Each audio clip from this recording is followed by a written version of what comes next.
Chapter 6 व्यापार के हर क्षेत्र में विशेषज्ञता। इस उपदेश को सुनने वालों में से अधिकांश पढ़ना बंद करने को गंभीर रूप से तैयार हैं। जिज्ञासा वाला भाग रोमांचक था और आपसे कई पहले से ही इस परिसंपत्ति की बड़ी मात्रा से समृद्ध यानी अभिशप्त हैं। वहीं दूसरी तरफ एक विशेषज्ञ बनना ऐसा प्रतीत होता है जिसमें काफी अधिक समय और परिश्रम की आवश्यकता हो सकती है। साथ ही ये किताबों, ट्यूटरों, कॉलेज की कक्षाओं और सलाहकारों पर पैसा खर्च भी करवा सकता है।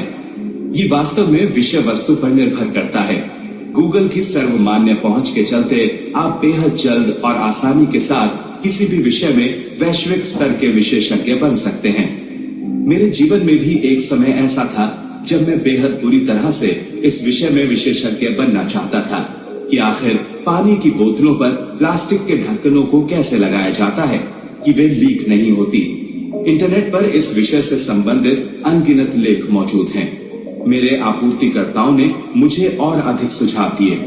मेरी टीम ने मंथन किया और सिर्फ 10 घंटे के भीतर ही मैं शायद 1 मिलियन लोगों के किसी भी समूह में एक ना छूने वाली बोतल तैयार करने के विषय में बाकी किसी की भी तुलना में अधिक जानता था। देखिए, शायद ही कोई ना रिसने वाली पानी की बोतलों के विषय में विशेषज्ञ बनना चाहे। इसके अलावा जॉइंट स्वेलोटेल्स और नापा की छोटी वाइनरियां भी ऐसे विषय हैं जिनमें मैं एक विशेषज्ञ होने का दावा पेश कर सकता हूं। आपको किस विषय में विशेषज्ञ बनना चाहिए? एलन मस्क ने ऐसे रॉकेट वैज्ञानिकों को खोजने की कोशिश की जो उन्हें सस्ते रॉकेट निर्मित करने में मदद कर सकें। उन्हें जो चाहिए वो तो नहीं मिला और ऐसे में अपने लक्ष्य को पाने के लिए उनके लिए खुद एक रॉकेट वैज्ञानिक बनना जरूरी हो गया। ऐसा होने में थोड़ा अधिक समय लगता है और थोड़े बहुत गणित, भौतिकी, रसायन शास्त्र के अलावा और भी बहुत कुछ लगता है। मैं एक रॉकेट वैज्ञानिक नहीं बनना चाहता और ना ही मुझे ऐसा लगता है कि मेरे पास पढ़ने और एक वैज्ञानिक बनने की क्षमता है। लेकिन मस्क ने किया। उन्होंने पढ़ा, अध्ययन किया, विशेषज्ञों से मुलाकातें की, सुना, सवाल पूछे और एक विशेषज्ञ बन गए। यकीनन वे अब सबसे अच्छे रॉकेट वैज्ञानिक हैं जो रॉकेट्स के साथ ऐसे काम कर रहे हैं जो अब तक किसी और ने नहीं किए हैं। मस्क इस पुस्तक को पढ़ने वाले कई लोगों से कुछ अलग नहीं है। उन्होंने भी बिल्कुल वैसे ही इम्तिहानों और कठिनाइयों का सामना किया है। अंतर सिर्फ ये है कि वे सवाल पूछते हैं। ये कितना कठिन हो सकता है? मैंने कभी कोई ऐसी नौकरी नहीं की जहां मैंने कुछ वास्तविक निर्मित किया हो। मैंने 2 इंटरनेट सॉफ्टवेयर कंपनियों जिप्टू और पेपाल की सहस्थापना की, इसलिए मुझे रॉकेट विज्ञान जैसी चीज सीखने में कुछ सालों का समय लगा। अगर आप माने, मुझे हार्डवेयर तैयार करना सीखना पड़ा। मैंने कभी भी CNC मशीन नहीं देखी थी या फिर कार्बन फाइबर नहीं डाला था। मैं इनमें से कोई भी चीज नहीं जानता था। लेकिन अगर आप पुस्तक पढ़ते हैं और विशेषज्ञों से बात करते हैं तो आप बहुत जल्दी सीख सकते हैं। ये वास्तव में बिल्कुल स्पष्ट है। सिर्फ पुस्तकें पढ़िए और लोगों से बात करिए, विशेषकर पुस्तकें। पढ़ने की डेटा दर किसी से बात करने की तुलना में कहीं अधिक होती है। एक सफल व्यवसायी बनने के लिए जो कुछ भी करना जरूरी है, आप उसे या तो स्कूल में या फिर स्कूल के बाहर सीख सकते हैं। एक स्कूल को सैद्धांतिक रूप से प्रक्रिया को तेज करने में मदद करनी चाहिए और मेरे ख्याल से ये अक्सर ऐसा ही करते हैं। ये सीखने की एक कुशल प्रक्रिया हो सकती है, शायद सीखने के अनुभवजन्य पाठों की तुलना में कहीं अधिक कुशल। ऐसे सफल उद्यमियों के उदाहरण भरे पड़े हैं जिन्होंने कभी हाई स्कूल तक उत्तीर्ण नहीं किया और फिर कुछ ऐसे भी हैं जो डॉक्टरेट कर चुके हैं। मेरे ख्याल से महत्वपूर्ण सिद्धांत ये सीखने के प्रति समर्पित होना है कि आपको क्या जानने की आवश्यकता है, चाहे वो स्कूल में हो या अनुभवजन्य तरीके से। Boring company. लॉस एंजलिस के ट्रैफिक के बारे में शिकायत करने के बजाय उन्होंने उसे ठीक करने की ठानी। निश्चित रूप से परिवहन उनकी विशेषता के दायरे में आता था, लेकिन सुरंगों का निर्माण नहीं। अगर आप बिल्कुल अभी शुरू करें तो आप बेहद कम समय में सुरंग खोदने के तरीकों पर शोध कर सकते हैं और हो सकता है कि आप शायद किसी भी अन्य जीवित व्यक्ति से अधिक जानने लगें। मस्क ने बिल्कुल ऐसा ही किया।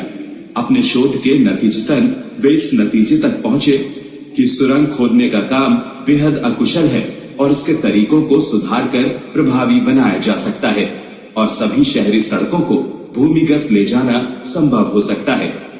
मस्क ने एक तरीके से सनक में बोरिंग कंपनी स्थापित की। स्थापना के केवल 2 सालों के ही भीतर वे इस विचार को शुरुआत से कैलिफोर्निया के हार्थॉर्न में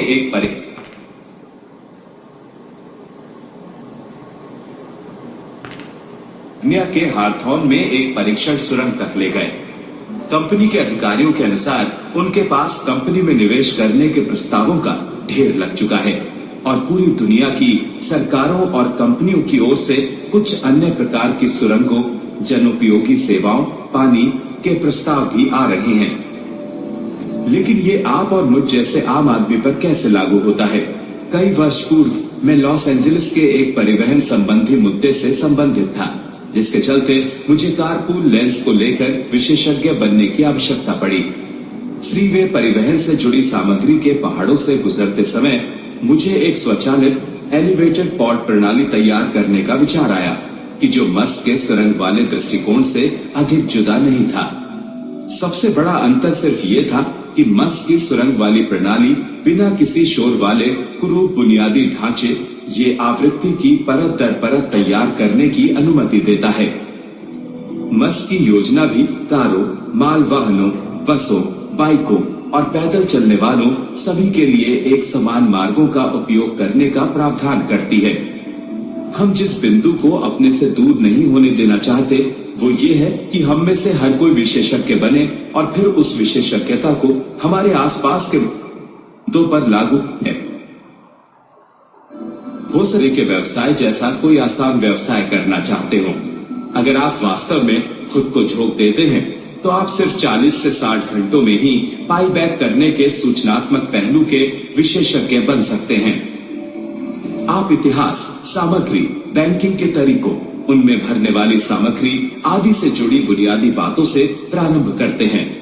हो सकता है कि इनमें से कुछ शोध आपको अलग अलग प्रकार के ओवनों और उनके फायदों, बैंकिंग में लगने वाले समय और तापमान या फिर आटे की लोई के गुणधर्म के बारे में सोचने को मजबूर कर सकते हैं। आप प्रत्येक मामले में अपने आप से क्या होगा अगर पूछ रहे होंगे और आप इसको एक बिल्कुल अलग ही नजरिए और सोच से देख रहे होंगे।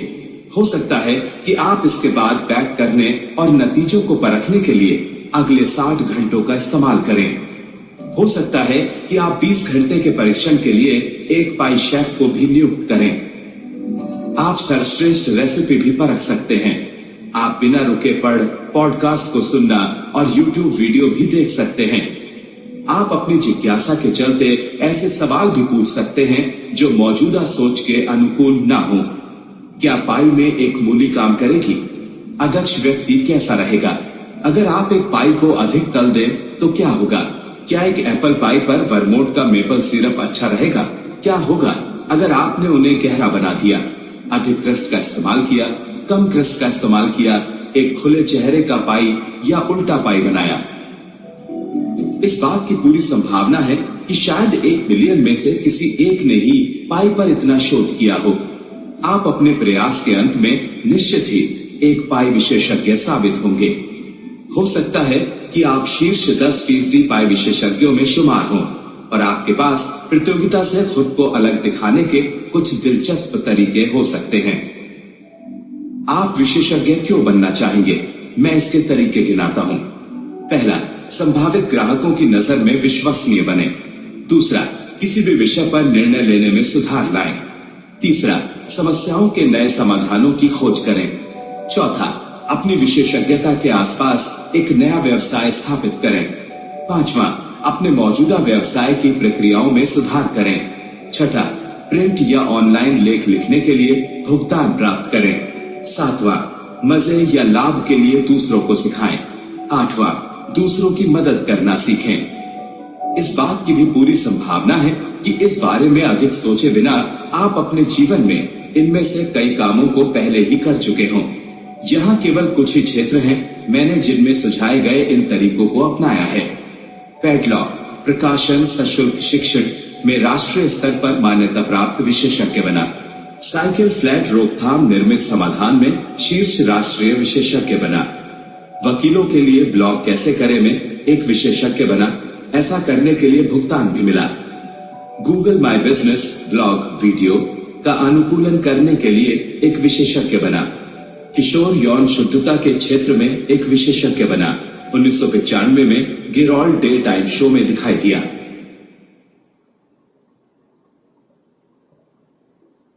साइकिल रिटेलिंग में शीर्ष राष्ट्रीय विशेषज्ञ बना।